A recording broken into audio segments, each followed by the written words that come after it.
Olá, sejam bem-vindos a mais uma edição do programa Ramati Sem Fronteiras. Hoje nós vamos contar a história de uma pessoa, uma história de superação de um irmão, trabalhador da doutrina espírita, que vem ajudando vários outros irmãos a se recuperarem, a sair do vício das drogas e do álcool. O nome dele é Cristiano Carrilho. Ele, inclusive, tem um projeto que, neste momento, deu uma pausa por questões de reinfraestrutura que está sendo reajustada, de logística, mas que, dentro em breve, voltará a funcionar e que já ajudou muitos irmãos e que vai ajudar novamente as pessoas necessitadas. Cristiano, seja bem-vindo ao programa Ramati Sem Fronteiras. Olha, Alessandro, muito obrigado pelo convite e, para mim, é uma honra, né, até participar. Eu fico lisonjeado, né, pelo convite e é uma oportunidade, né, da gente estar levando alguma mensagem aí positiva aí para quem quiser. Legal, Cristiano. Gratidão por você estar aqui com a gente. Nós sabemos que a sua história ela vai impactar muitas pessoas que vão assistir esse vídeo aqui e serve como exemplo. Mas para as pessoas que estão assistindo do outro lado, fala um pouquinho para a gente e para o pessoal lá do outro lado, quem é o Cristiano Carrilho? Bom, Cristiano Carrilho, hoje eu tenho 54 anos, né? Sou natural de uma cidade do interior de São Paulo, chamado Bernardino de Campos. Família tradicional católica, né? Tive toda a formação católica. Assim, eu gosto de ressaltar esse lado da minha família, né, do que eu vivi, até para as pessoas entenderem um pouco, né, o outro aspecto da minha vida, porque desde criança, desde cedo, eu sou de um lar que nunca me faltou nada. Tive uma excelente educação, meus pais, né, me deram sempre todo aí o suporte, bons exemplos, inclusive, né? Uma família, vamos dizer assim, estruturada, né? E hoje eu tenho uma profissão, eu sou analista de sistemas, trabalho há 34 anos nessa área, né? de TI, né? Eu desenvolvo softwares. E um outro lado, né, da minha caminhada, né, do Cristiano, como você perguntou, é que também aí dos 13 anos, né, num período dos meus 13 anos de idade aos 29, eu tive um período, vamos dizer assim, fui um adolescente, um jovem bastante animado. Me envolvi, né, com álcool, droga e passei esse período aí bastante conturbado da minha vida, sabe? E desde do ano 2000, né, até agora, só por hoje, porque é uma luta diária, né? Sim. Só por hoje eu estou aí há 25 anos, completei agora em maio, mês passado. 25 anos que eu estou sem o uso, né, da minha droga de preferência, como nós costumamos falar no nosso círculo aí de pessoas, né, que lidam com essas questões da adicção, né, do uso abusivo de drogas e de álcool. Sim. Meu pai também tinha dependência. Sim, em linhas gerais, né, hoje eu sou casado, né, tenho 2 filhos, 2 meninos, um está com 22, o outro está com 21, estão fazendo faculdade. Enfim, graças a Deus, hoje está tudo bem. Graças a Deus. E que momento que você decidiu, nessa sua caminhada, nessa sua jornada, depois que você conseguiu entender, você conseguiu essa recuperação, como você disse, só por hoje, em que momento que você decidiu que era a hora do Cristiano ajudar os irmãos que estavam necessitando? Sim, eu entre 29 e 30 anos, né, eu me mudei, né, da onde eu morava, que era em Bauru, e eu me mudei para São Paulo, capital, e lá eu fiquei 3 anos. Aí, lá em São Paulo, eu estava, assim, vivendo de uma forma lá que eu acredito que, assim, foi talvez né? A gente não gosta de dizer essa palavra milagre, né? Porque nós espíritas até pensamos um pouco diferente esta palavra, né, em si, né?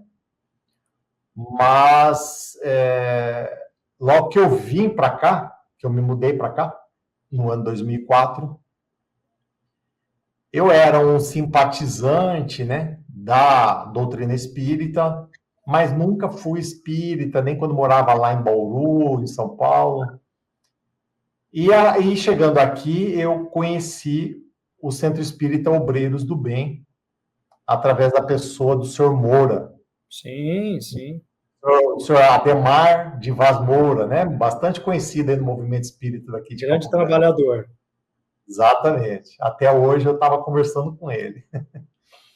E aí me deu um interesse, né, muito grande na doutrina espírita. E lá em 2004, eu estava mais ou menos ainda com uns 3, 4 anos que eu estava nessa luta, né, de deixar o vício. Ainda era um pouco recente. E nesse grupo, nesse grupo espírita, eu conheci algumas pessoas que elas tomavam conta desse projeto do CETEB aí atual, aí, no qual depois nós vamos falar um pouco sobre ele. Sim. Foram os primeiros fundadores lá do Instituto Eurípides Barçanufo. E aí, eu participando do grupo espírita, né, Obreiros do Bem, eu comecei a conhecê-los, tal, e um belo dia, eles me convidaram para ir lá na chácara, conhecer o trabalho, porque souberam, né, da minha vida, né, dessa minha luta, né. E foi a partir daí, sabe, Alessandro, que rapaz, eu olhei assim e falei assim, é isso que vai me salvar. Como eu mandei para você anteriormente, né? Eu acredito muito no dando que se recebe, né? Obviamente, não é uma barganha, né? Uhum. Mas foi a partir daí, né, que eu pensei assim, poxa, mas com o meu testemunho, né? Com a minha luta ainda, né? Porque naquela época ainda tinha muito pouco anos de sobriedade, né? Então, eu falei, bom, esse trabalho vai me ajudar, porque é um caminho de mão dupla, né? Eu ofereço algo e esse algo ele também vai me fortalecer, porque eu acho que em tudo que nós fazemos, né, na vida a gente não pode ser hipócrita, né? Ainda mais a gente é espírita, tem muita consciência e conhecimento de tudo, né? De muitas informações assim importantes que expande a nossa consciência para uma série de coisas, a gente não pode ter um discurso e na prática a gente, né, claro, né, claro que nós não somos perfeitos, ainda estamos muito longe de ser perfeito, mas eu pensei, puxa, mas eu posso ajudar as pessoas, né? Com a minha experiência, com o que eu tenho, né? Com o que eu posso passar. Aí foi a partir daí, então, que eu comecei a me envolver com esse grupo lá da comunidade terapêutica, né? E fiz uma pausa de uns 6 anos, mais ou menos, porque eu me envolvi com um outro centro espírita e ali eu fiquei até na diretoria do centro por 3 mandatos, então começou a sobrecarregar demais, né? E eu tive que dar uma pausa lá na chácara, mas as duas coisas, né? Tanto a doutrina espírita quanto o trabalho voluntário para essas pessoas, eu creio que isso foi o que me deu aí um novo sentido para muita coisa. Esse trabalho que você está comentando, com o nome Eurípides Barçanufo, as pessoas que estão vendo aqui, é um trabalho que era realizado numa cidade próxima a Campo Grande, e lá ele recebia irmãos de forma voluntária, isso é importante, que tinham dependência com o álcool e com a droga. E lá eles tinham trabalhos, palestras, atividades de evangelização também. É isso, Cristiano? Sim, isso mesmo. Era uma chácara, né? Nós tínhamos lá 3 hectares, onde nós tínhamos atividades de campo, que a gente chama, né? Porque a gente precisa, sabe, Alessandro, tirar a pessoa, porque a pessoa normalmente, ou usuário de droga, ou do álcool, alguns chegam lá para nós, né? Chegavam lá para nós já numa condição de rua, ou bem precária. Então, você precisa, né, trazê-lo para a realidade, né? E para trazê-lo à realidade, você precisa colocá-lo dentro de uma rotina novamente. Para ele, é um pouco estranho falar isso, porque é só quem passa ou quem vivencia com isso é que vai compreender, mas às vezes você precisa ensinar a pessoa até, ou reaprender, ou assim, estimular, né, e até ensinar novamente a pessoa a fazer coisas básicas, desde escovar um dente até as necessidades básicas, tomar banho, arrumar uma cama, né? Ter uma vida, vamos dizer assim, entre aspas, normal, né? Então, ali na chácara, a gente tinha essa função, né, de colocá-lo dentro de uma rotina, né? Eu não diria rígida, mas é uma rotina com horários, com regras, principalmente regras, né? E a terapêutica, né? Lá nós seguimos os 12 passos, né? A parte terapêutica é os 12 passos do AA para aqueles que têm a questão do álcool e do NA, que é o Narcóticos Anônimos, para quem tem a questão das drogas. Importante que você falou aí, o Cristiano, a reeducação, inclusive dos próprios hábitos. Porque quando eles estão na rua, não tem facilidade para tomar um banho, para escovar um dente, para fazer a sua necessidade fisiológica. E aí, como você comentou, é um processo de reeducação dentro desse contexto geral do que é o projeto. Reeducação, total. Né? Aí você vai resgatar toda a parte de espiritualidade da pessoa, né? Lá nós somos uma entidade espírita, né? Uhum. Evidente que nós não tratamos assim a conversão de ninguém, né? Mas a gente falava sobre a parte, né, espiritualidade, a parte religiosa, inclusive, a gente falava sobre a doutrina espírita, né?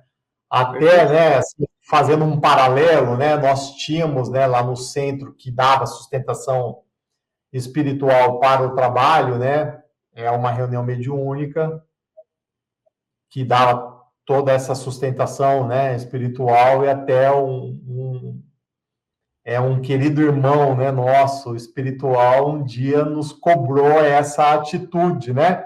Ele falou assim, porque a gente ficava um pouco meio assim no começo, né?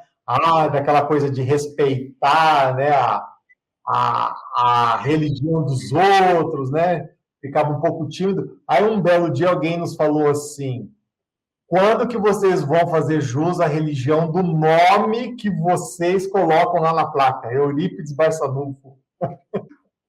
Nossa, nós ficamos com uma vergonha danada. Né? E o nome, né? Eurípides Barçanufo. Olha quem, né? Olha quem. Um baita nome, né? De peso, né? Uhum. É só um dos assessores diretos de Jesus, né? E a gente está aí negando, né? Então, assim, não, daí a partir daí, porque assim, né, Alessandro, eu me tornei espírita também por conta disso, né? Por acreditar na doutrina espírita também como cura, também como uma ferramenta, né? De autoconhecimento, né? sobretudo, também o resgate da espiritualidade, né? Não estamos nem falando de religião, mas essa questão aí do ser sagrado, né? Que todos nós somos, né? E para quem está nessa vida de adicção, a gente perde, rapaz, muitos parâmetros, né? Parâmetros até da vida aí, né? De relacionamentos, profissão. A gente, se permitir, a gente destrói praticamente tudo ao que está ao nosso redor, né? Então, até falando nessa parte que você comentou, é uma das perguntas que eu ia te fazer, justamente isso, né, Cristiano? A pessoa, ela perde até a conexão com Deus por conta da dependência, que fica tão forte que ela fica cega, ela acaba tirando coisas de casa para vender, ela rouba o filho, rouba a mãe, rouba a esposa, enfim, para manter o vício. Fica tão forte que toma o controle da vida dele. Total. Por isso, sabe, Alessandro, que nós, assim, nós acreditamos, né, no tratamento voluntário. Porque isso é outro aspecto, né? E a gente sabe, né? Até a doutrina espírita, ela nos ensina, a vontade tem que partir de nós, né? Para tudo.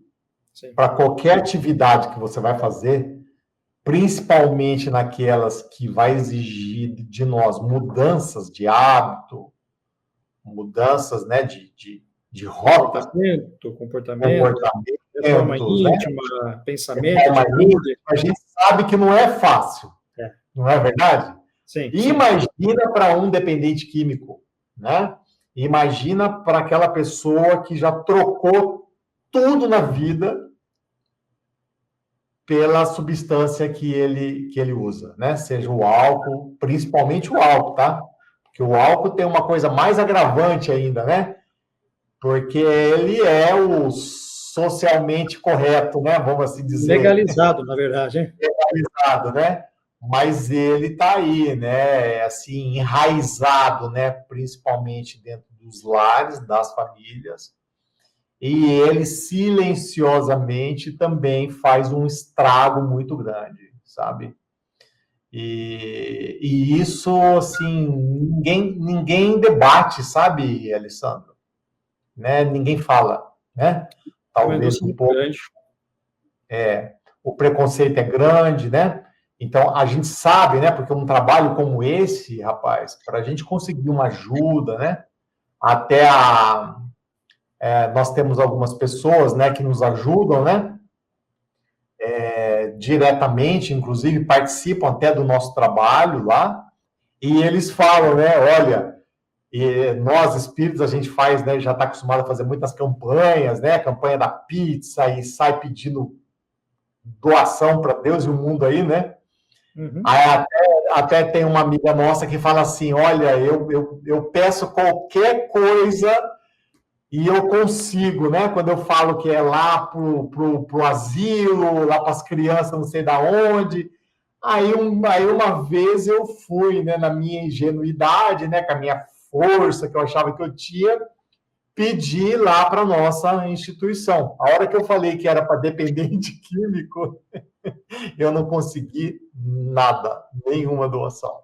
E ainda teve pessoas que falavam assim, não, eu não vou ajudar esses vagabundos desocupados aí, não.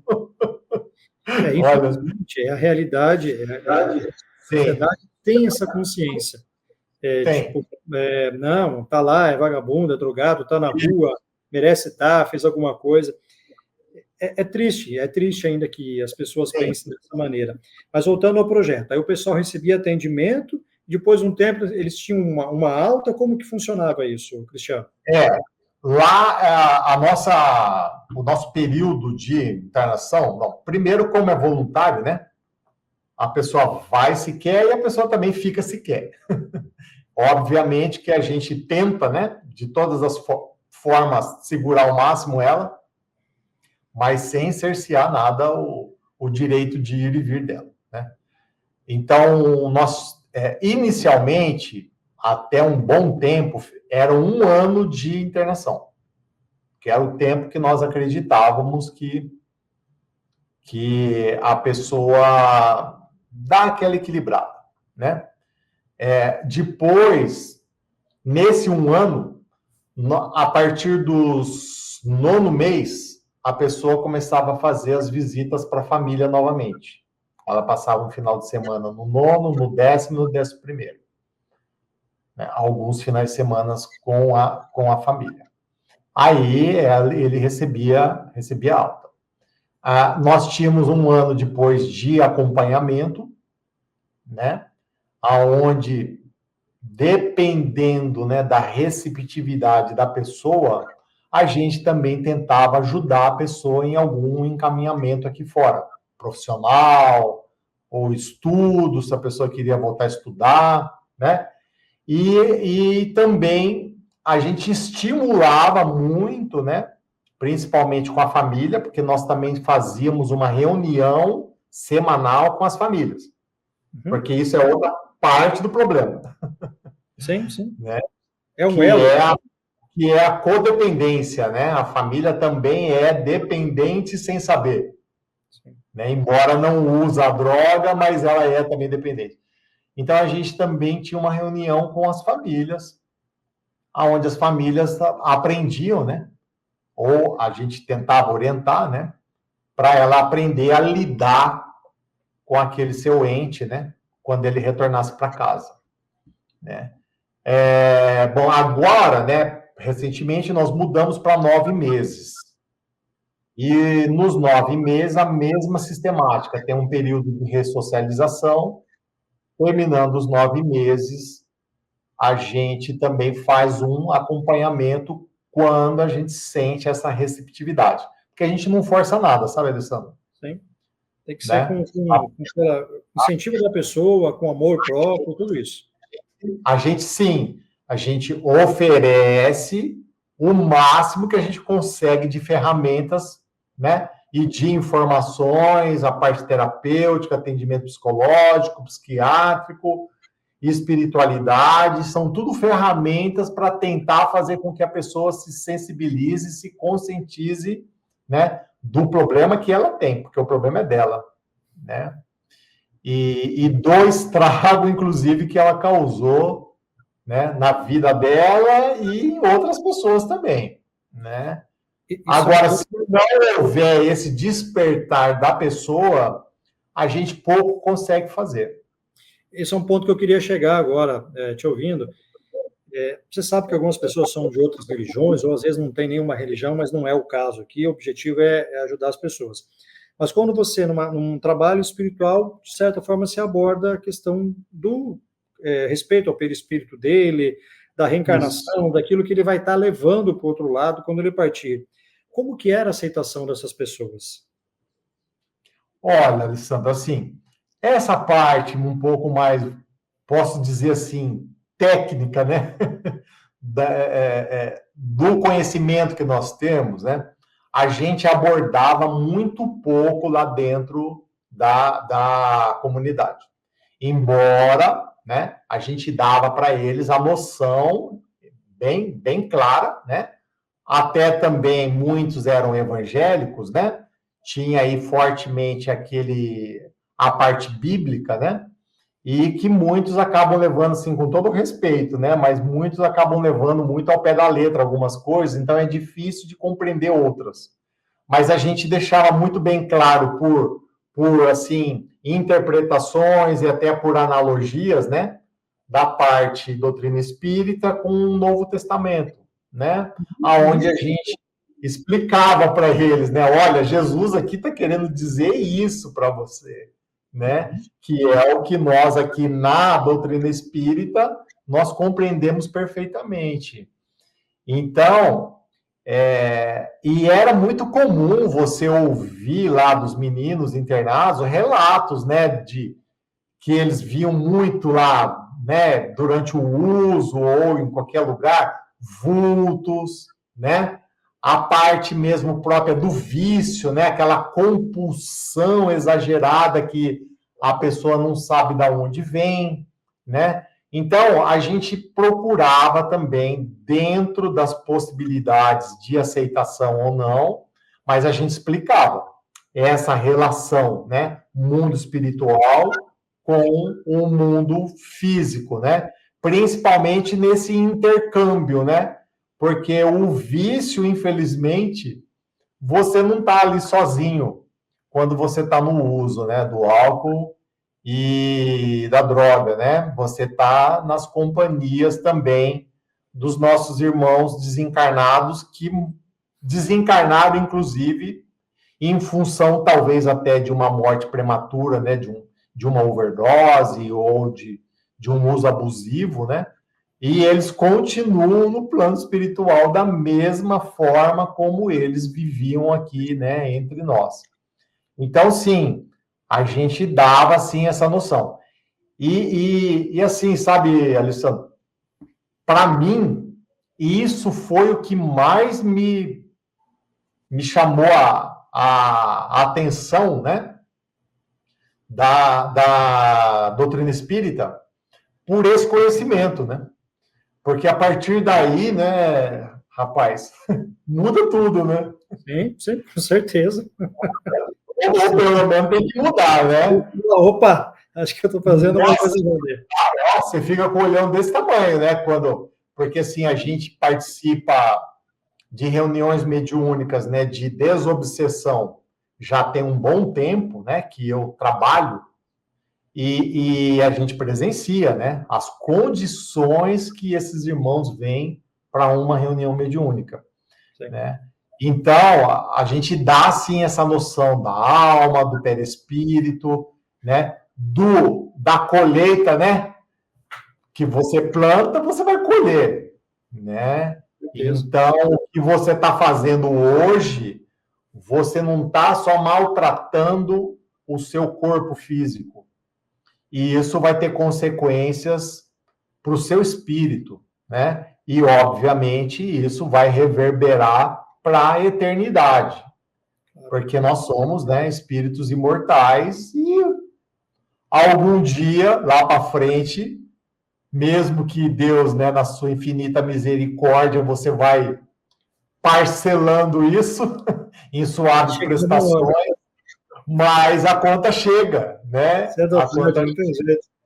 Exatamente. Então, assim, essas noções a gente procurava dar, sim, sabe? Mas que bom, que bom. E assim, porque é importante, até mesmo pelo nome que o projeto leva, a questão da doutrina espírita, porque é o nosso papel da gente orientar. E aí, respeitando o livre-arbítrio de cada um. Beleza, entendi, eu aceitei, não acredito nisso, enfim. E como que você percebia? Com o tempo eles iam aceitando, alguns ou não? Não tinha isso? Sim. A grande maioria, sabe, Alessandro, na verdade, tem curiosidade. A grande maioria. Porque era muito comum, rapaz, lá na chácara, o pessoal falava assim, às vezes lá, rapaz, tem um homem aí que só dá para ver as pernas dele correndo para lá, para cá. Sabe? O pessoal via muito as coisas, né? Porque tinha algumas pessoas que, infelizmente, a dependência química, ela foi além. Ela já se tornou uma questão patológica e já desencadeou outros tipos de transtorno. Né? E aí a pessoa tem que fazer o uso de medicação. Aí, rapaz, a medicação, às vezes, né, a pessoa pode até sair um pouco meio da sua plena consciência ali, né? Então, era muito comum, né, mesmo aqueles que não tomavam nada, ou terem sempre os mesmos relatos. Isso que era curioso, sabe? De situações, né? Então, eles perguntavam sobre as coisas. Porque sabia que nós éramos espíritas, né? Então, você começava a ter muitas perguntas. E aí, toda semana, ia um grupo espírita lá na chácara. Nós tínhamos alguns amigos, né, de algumas casas espíritas, e iam lá fazer o evangelho. Uma espécie de evangelho no lar que a gente fazia lá, sabe? Levava um texto evangélico mais, né, segundo a obra espírita, mas depois deixava aberto, né? Para ter aquela participação de todos ali, conversar, trocar ideia. E era quase sempre, né? A grande maioria tinha muita curiosidade sobre essa questão, né? Da vida do mundo espiritual, né? O que eles queriam entender o que eles estavam vendo, né? Muitas vezes. E até também um pouco, né? A gente às vezes entrava, né, um pouco no assunto como é a aplicação da justiça divina, né? Que a gente entende que é pela reencarnação, né? Que é a lei da causa e efeito, né? Então a gente dava muito essa noção para eles, olha, Mas né? como você falou, você sabe que muitos desses irmãos também têm mediunidade e, de certa forma, Com certeza, vendo alguma coisa, e aqueles com nossos certeza, irmãos ainda que não entendem o caminho que deve ser seguido, provavelmente estavam sim. ali atormentando esse nosso irmão através da visão dele, do pensamento, da intuição, mandando alguma coisa, para que ele voltasse na dependência das drogas, do álcool, e sendo refém desses nossos irmãos, que Com infelizmente certeza. acabam se tornando reféns desses nossos irmãos do plano espiritual. Sim, isso era muito frequente, viu? De uma certa forma, sabe, Alessandro, a droga, né? Por ela ter princípios, né, ativos, que ela mexe um pouco, né, ali com o cérebro, né, um pouco com a percepção, a questão extrasensorial, né? Ela também, né? Eu não sou profundo conhecedor dessa área, mas eu arrisco até dizer que eu creio que ela deve abrir também um pouco essa percepção, sabe, da pessoa. Perfeitamente. E Foi o que eu imaginei. ela fica bem mais sensível, né, a perceber as coisas, principalmente ainda quando ela está sob o efeito de alguma droga, né? Ali não é só alucinação, sabe, por efeito da própria droga. Também tem uma parte disso que realmente ela está tendo alguma experiência, né, diferente ali, sabe? Então isso é muito comum, é bastante comum a gente ver pessoas assim ali. Cristiano, você muitas vezes se viu nesses irmãos ali, que você estava Sim, trabalhando na recuperação deles, né? sim. Rapaz, eu, por 2 vezes, isso é uma coisa que poucos sabem, mas por 2 vezes eu tive um princípio de overdose, né? Na época que eu estava ainda nessa condição de usuário, né? E uma delas, Alessandro, eu confesso para você que eu já estava me vendo saindo do corpo, sabe? Eu estava já numa luta ferrenha, sabe? Porque eu já estava começando a perder a consciência e eu já estava assim, parecia aquela sensação, né, de desligamento, né, de que você vai sair, não sabe para onde, porque você está naquela agonia, né? O coração seu está disparando, né? Você está naquele processo de muita agitação, né? E naquele dia eu fiz um uso bem abusivo, né? E, rapaz, eu achei que eu ia mesmo ali já desencarnar. Eu tinha 27 anos na época. E mesmo assim, você vê como que é, né? Mesmo assim, isso ainda não foi o suficiente naquela ocasião para eu mudar. Claro, levei um susto danado, né? A gente começa a ficar um pouco mais.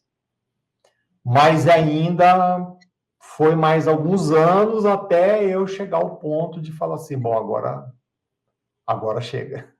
Dá um basta, né? Já foi. Mereço Sim, mais do que isso. Minha família também. exatamente. Então, rapaz, é uma luta, sabe? Não é fácil, não. Você sabe que Eu, eu sempre tenho dito, quando eu faço algum estudo, ou mesmo na rua com os colegas, ou alguém chega pedindo alguma coisa para comer, aí eu falo, gente, vamos simplesmente ajudar. Não vamos julgar, a gente não sim, sabe as condições que levaram esse Sim. nosso irmão ali, a gente mal sabe da nossa vida. Imagina a gente ficar julgando uma pessoa dessa. E é como você disse, há várias situações, há vários motivos que levam a pessoa até mesmo a acabar caindo na rua, deixando de Sim. perder o hábito de escovar um dente, de tomar um banho, de trocar de roupa. E aí a importância da reconstrução, como você falou, de um projeto como esse. Sabemos que várias outras casas, religiões ou não, ou organizações não governamentais também realizam um trabalho como esse. A importância da gente não julgar e fazer o nosso papel de ajudar. Como você disse, às vezes a irmã pediu uma ajuda financeiramente para um trabalho como esse, as pessoas se negam. Mas a dependência, ela é um problema de saúde pública. Você está entendendo? Como a gente comentou, o álcool, ele é uma droga legalizada. Nós temos propagandas e propagandas e propagandas de cervejas, de vodkas, enfim, outras bebidas aí, nas rádios, nas televisões, enfim, e de uma maneira legalizada. Isso que é triste. Sim. Sabe, Alessandro, eu tenho uma opinião, assim, às vezes até, algumas pessoas até não sei se não entende ou acham que eu estou exagerando, mas assim, olha, rapaz, a gente que de uma certa forma, né, eu posso, você, eu, que nós estamos dentro de um movimento, né, religioso, a gente pode se considerar um religioso, né? Vamos assim dizer. Cristão. Sim. E aí eu falo, com quem Jesus andava? Perfeito. Perfeito. Com quem Jesus andava? O primeiro que abre a boca, cara, para falar alguma coisa, eu já falo, com quem Jesus andava? Será que se Jesus, um dia eu, numa palestra numa casa espírita, eu falei isso, as pessoas que não compreenderam bem, mas, cara, assim, olha, se Jesus, eu falei assim, se Jesus estivesse hoje com a gente aqui, ele estaria aqui dentro do centro nos ensinando alguma coisa, ou ele estaria andando ali pela rodoviária velha, pela Inhanhá, por esses lugares aí, né? Que a gente, quando chega perto, passando de carro, já fecha o vidro, tem receio, muito medo até de ter uma interação, sabe? De, sei lá, de repente até, né, tomar uma coragem, né?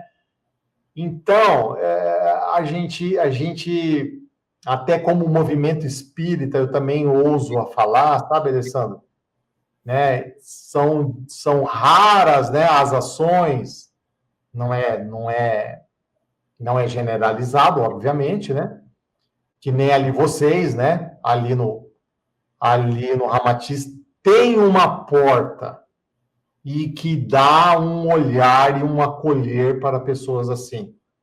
Uhum. Mas eu vejo que nós, do movimento espírita, a gente faz muito pouco, cara, para essa comunidade, para essa população, sabe? São poucos os projetos nessa área.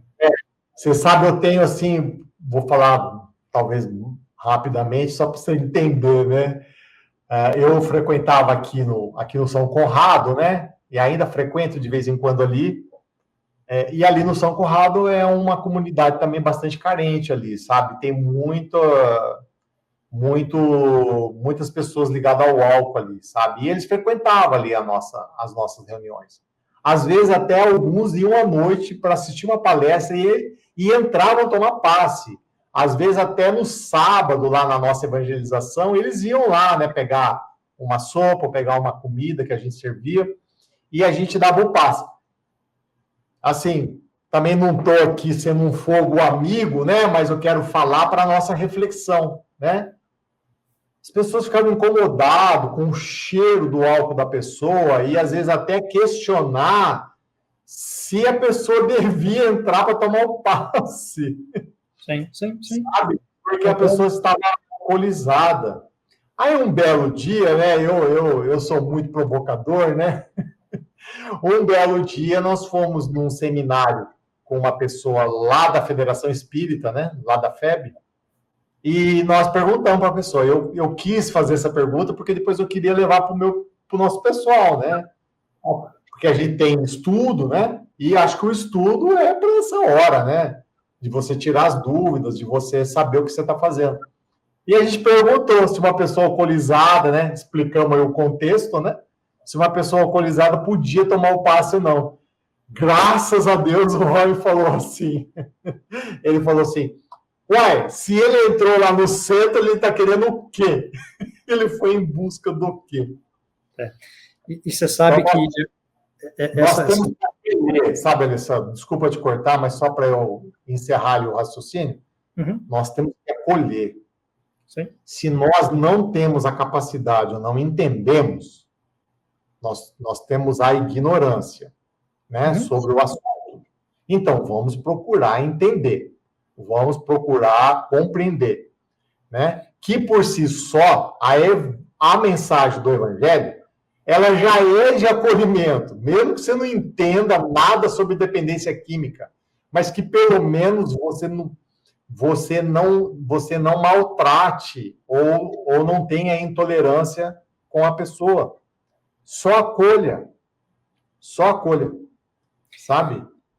O que você está dizendo, eu mesmo presenciei algumas vezes alguns irmãos que foram até a casa e o público em geral não gostava de sentar próximo deles. Não. E a gente respeita a decisão deles, mas é preciso entender que ele entrou na casa porque ele está precisando de ajuda, a espiritualidade que conduziu ele até ali.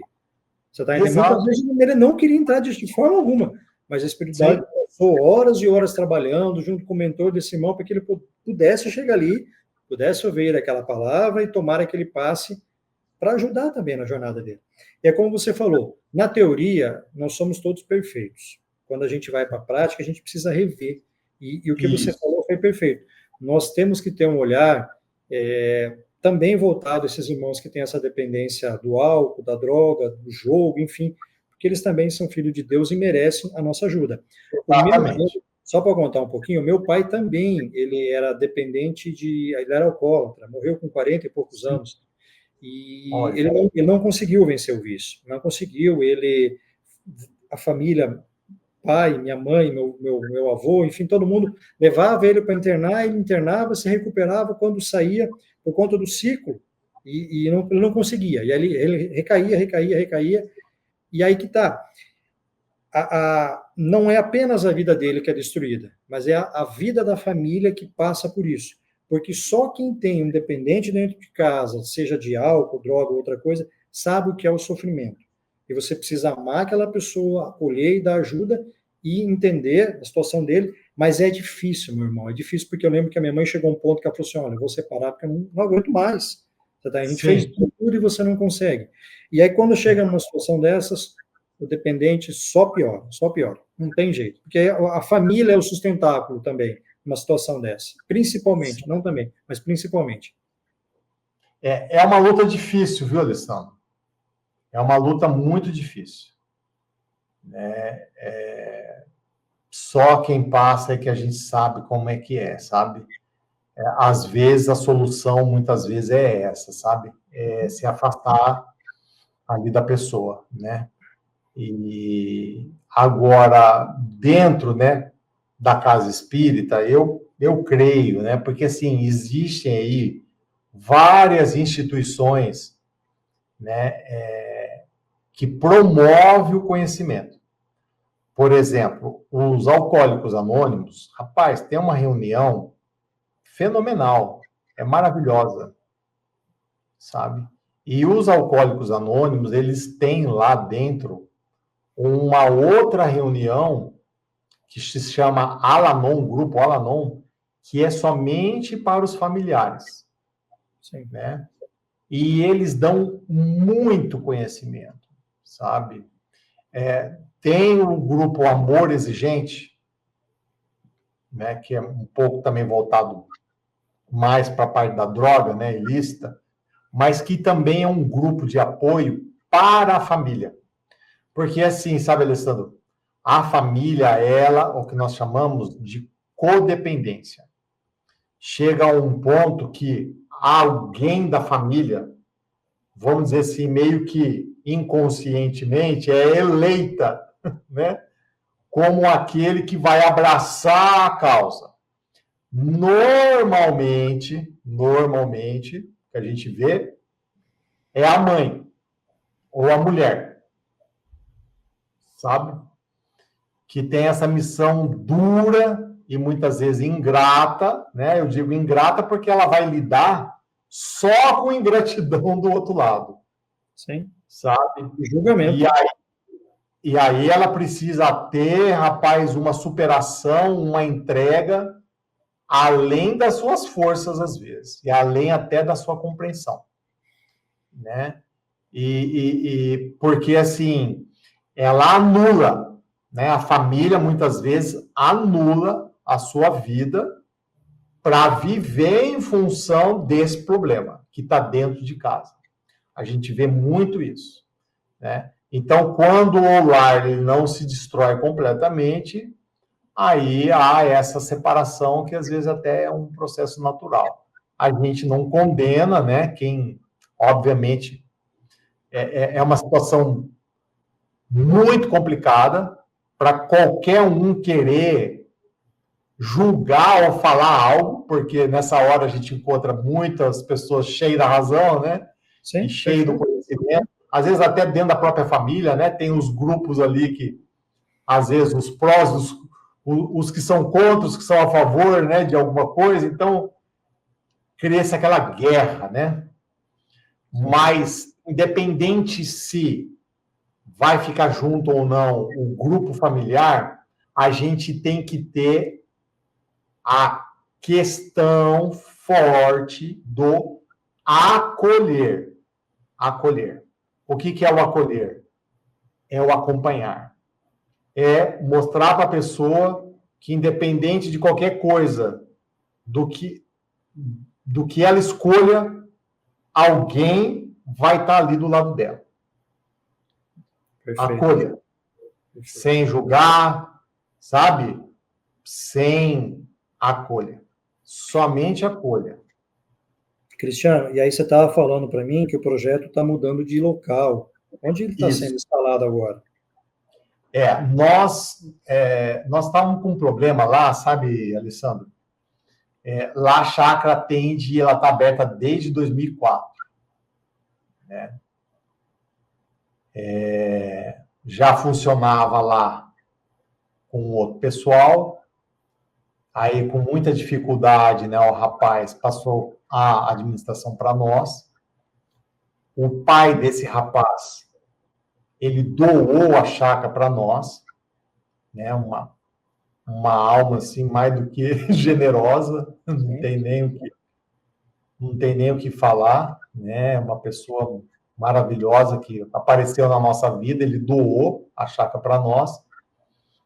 E aí, agora, recentemente, né, lá pertence a Rochedo, a área lá.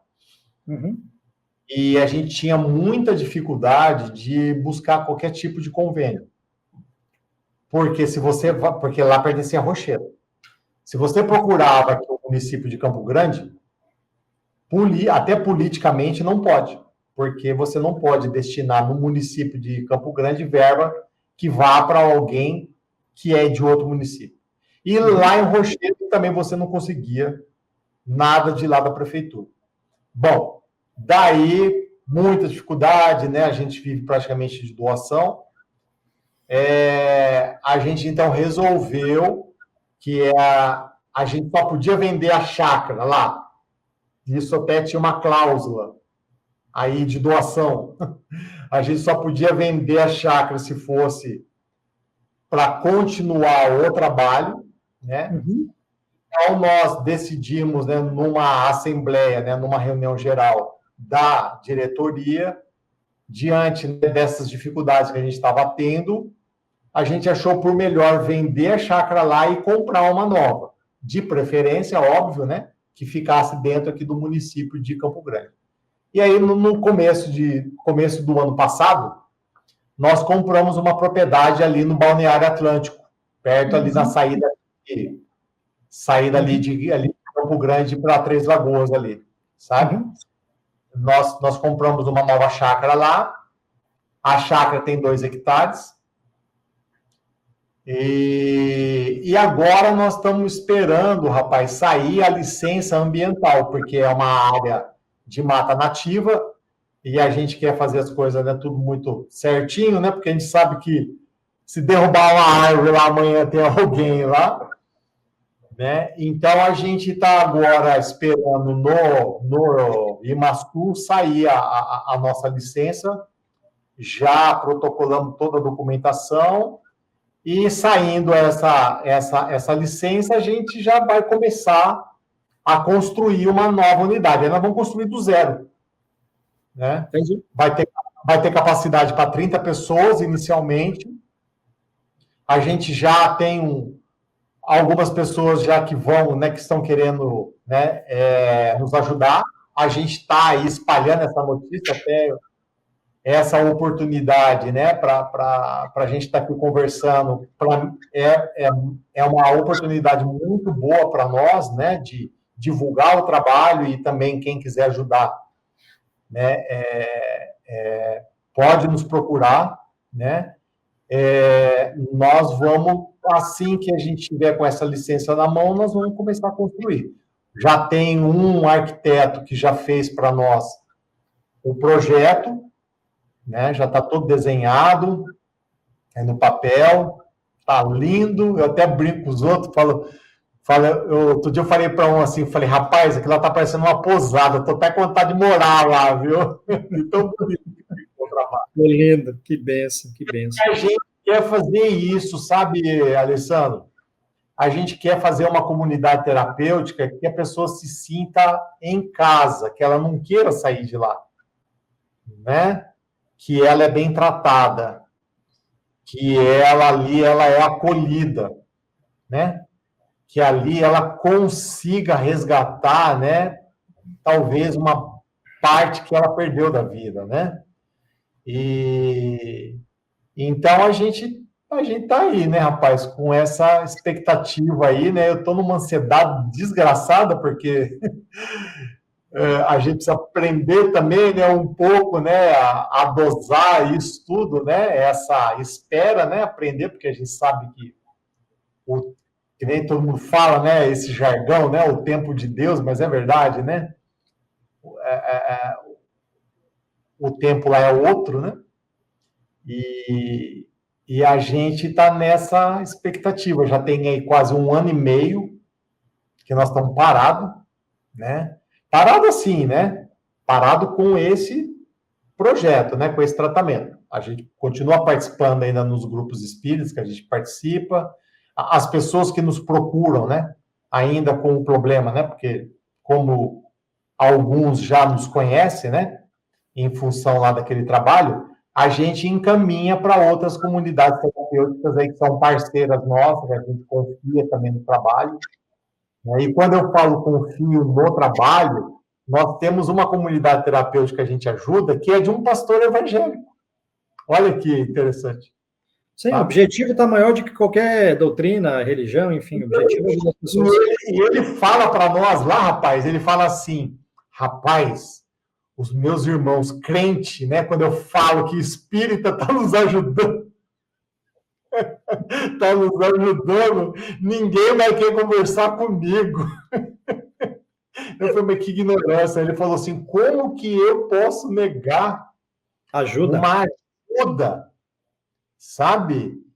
Porque se você chegou até mim, é Deus que te colocou aqui no meu caminho. Mas é isso mesmo, perfeito, é isso mesmo. Mas que bom que ele tem essa clareza.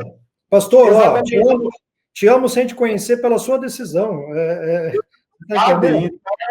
Então, rapaz, a gente virou parceiro dele lá, né? E ele também, no mesmo esquema, cara, muita dificuldade, né? Muito problema, né? E a gente vai ajudando naquilo que dá para ajudar, né? E assim nós vamos tocando ele. Vai ser resolvido logo. Cristiano, então a gente está encerrando o nosso programa Ramati Sem Fronteiras. Era para ser um bate-papo de meia hora. A gente está batendo 50 e poucos minutos. Eu quero te agradecer, meu irmão, pela aula que você está dando pela gente aqui, pela tua superação, por você existir também. eu tenho certeza que o teu exemplo de vida está impactando e vai impactar milhares e milhares de pessoas. Gostaria que você deixasse uma mensagem para quem está do outro lado, que às vezes está enfrentando isso, ou seja, ele um dependente ou a própria família. Gostaria que você deixasse uma mensagem de apoio para eles. Olha, Alessandro, eu quero agradecer imensamente, sabe, esse convite, porque para mim, como pessoa, é uma oportunidade de ouro, né? Da gente também divulgar por tabela o nosso trabalho. Rapaz, olha, a mensagem, né, que a gente deixa é só assim, duas palavras. Acredite e tenha esperança, sabe? Tenha esperança. Por mais difícil que seja, tem jeito. Tem Sim, jeito. Tem, sim, concordo. né? Mas não é fácil. Mas tem jeito. Isso que é o mais importante da gente saber. Tem jeito. Agora, a gente, quando tem um problema, ou está passando por um problema como esse, também eu quero deixar uma mensagem para a família, né? Se mobilize. Se mobilize. Se não sabe lidar, se não sabe tratar com a pessoa, procure uma orientação. Procure um grupo de apoio, entenda como dialogar, como lidar, como tratar, né? Porque também a família é parte desse problema, sabe? E ela pode, como deve, muito ajudar, né? E é isso, Alessandro. Eu estou aí à disposição, tá? O que precisar da gente, né? Eu estou aí à disposição.